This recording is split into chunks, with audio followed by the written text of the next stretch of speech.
नमस्ते बच्चों, कैसे हैं आप लोग। आई होप आप लोग चैप्टर एंजॉय कर रहे हैं। और हम लोग चैप्टर पढ़ रहे थे लॉस्ट स्प्रिंग, और इसके काफ़ी सारा हिस्सा हमने पढ़ लिया था। ऑलमोस्ट 2 पेजेस हो गए थे। और हमने देखा था कि इसका जो हीरो है साहिब, वो एक रैग पिकर है, लेकिन वो हैप्पी लाइफ जीता है। और उस रैग पिकिंग में उसे कभी कभी 1 रुपया और कभी कभी तो 10 रुपए की नोट भी मिल जाती, जिसे वो प्राउडली एंजॉय करता है। और यही तो चीज़ें उसके लिए गोल्ड है। कई बार उसको काम की चीज़ें मिल जाती, जैसे लोग कुछ टूट फूट हो जाने के बाद उनको फेंक देते हैं। साहिब जैसे लोगों के लिए वो अमीरी की निशानी होती है। सो अब हम आगे पढ़ रहे हैं। This morning Sahib is on his way to the milk booth. In his hand is a steel canister.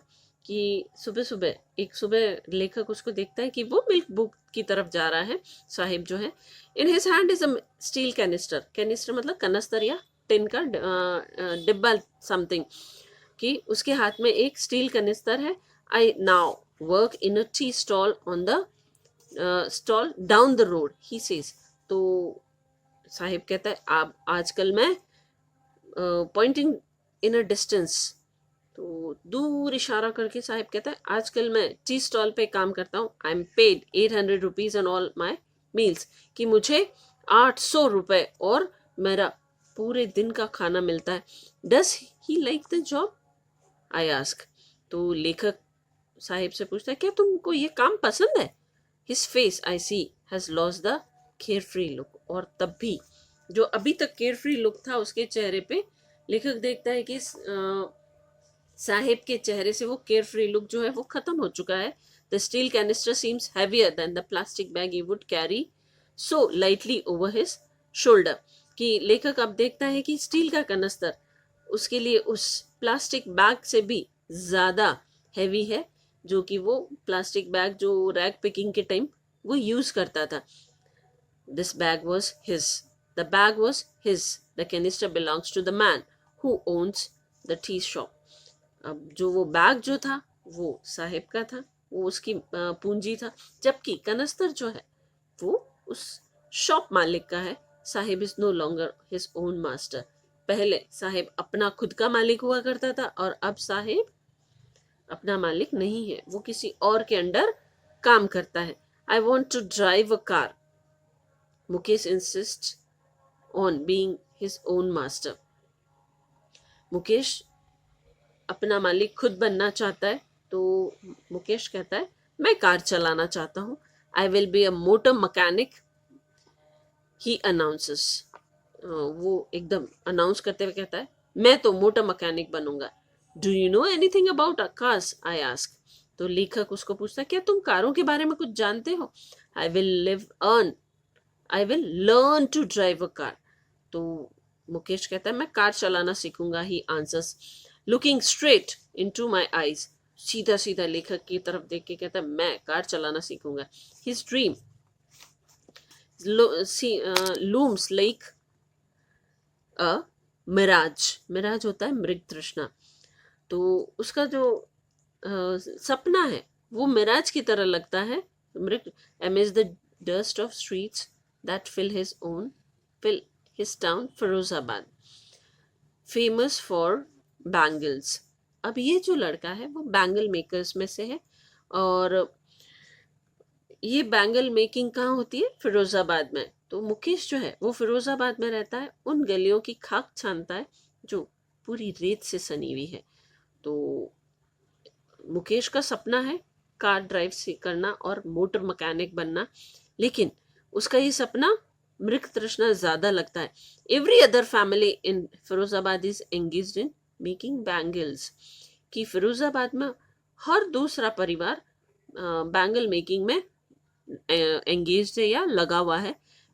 It is the centre of India's glass blowing industry. Firozabad जो है भारत का कांच निर्माण उद्योग का सेंटर है। Where families have spent generations working around furnace. Furnace होता है भट्टियां जहाँ पे कि कांच पिघाला जाता है।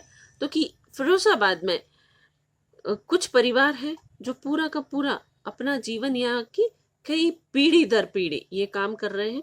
वेल्डिंग ग्लासेस, क्या क्या काम कर रहे हैं, फर्नेस भट्टी पे काम कर रहे हैं, वेल्डिंग ग्लास कांच की चूड़ियां चिपकाने का, making bangles for women, all the women, और वो बैंगल्स बना रहे हैं सभी औरतों के लिए, इन एंड इट सीम्स, और वो सभी औरतों के लैंड इट सीम्स, तो कि जो इर्द गिर्द की औरतें हैं सबके लिए बैंगल्स बनाते हैं। तो बच्चों ये एक छोटा सा चैप्टर है, हम इसको आगे देखते हैं। छोटा सा क्या है, बड़ा इंटरेस्टिंग है। Mukesh family is among them, Mukesh का परिवार इनमें से एक है। None of them know that it is illegal for children like him to work in glass furnace with high temperatures. अब मुकेश की परिवार भी जो है वो फिरोजाबाद का रहने वाला है। वो परिवार जिनमें से कोई भी ये नहीं जानता कि ग्लास की भट्टियों के हाई टेम्परेचर में काम करना बच्चों के लिए इलीगल है। इन डिंजी सेल्स, डिंजी यानी डार्क एंड डर्टी, गंदी काली cells without air and light, और वो जो छोटी छोटी कोठरियां होती हैं, सेल मतलब कोठरी, जो काली और बंद बंद गंदी सी कोठरियां हैं जिनमें कोई हवा या लाइट नहीं है, क्योंकि अगर ऐसा होता तो भट्टी से फैल जाती है। That the law it enforced could get him all those 20,000 children out of the hot furnace where it's long their daylight hours. अगर वो ये जानते इस कानून के बारे में, तो वो 20,000 बच्चे इन सब भट्टियों से बाहर आ जाते, where they slog their daylight hours, जहाँ वो दिन रात अपने दिन बिताते हैं, often losing brightness of their eyes, और इस भट्टियों की चमक में उनकी आंखों की चमक खो जाती है। Mukesh eyes beam as he volunteers to take me home। जैसे ही मुकेश कहता है कि मैं आपको घर लेके जाऊंगा, मुकेश की आंखों में चमक आ जाती है, which he proudly says is being rebuilt, जिसे कि वो प्राउडली कहता है कि मेरा घर रीबिल्ड किया गया है। ओके बच्चों, enough for the day. Story काफ़ी लॉन्ग है लेकिन टची है, so we'll do it letter.